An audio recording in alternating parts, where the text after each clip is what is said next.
बच्चे को सर्दी जुकाम और रनी नोज हो गया है? Don't worry, try this simple अजवाइन पोटली रेमेडी। हाय मॉम्स, आज मैं शेयर कर रही हूँ एक ट्रेडिशनल दादी नानी का नुस्खा जो कि है बिल्कुल सेफ, नेचुरल और बच्चे को बहुत ही जल्दी रिलीफ मिलती है कोल्ड, कफ और कंजेशन से।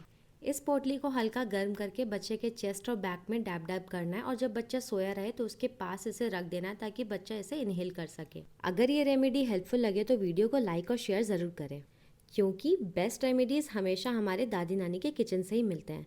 सो see you in the next video. Happy parenting.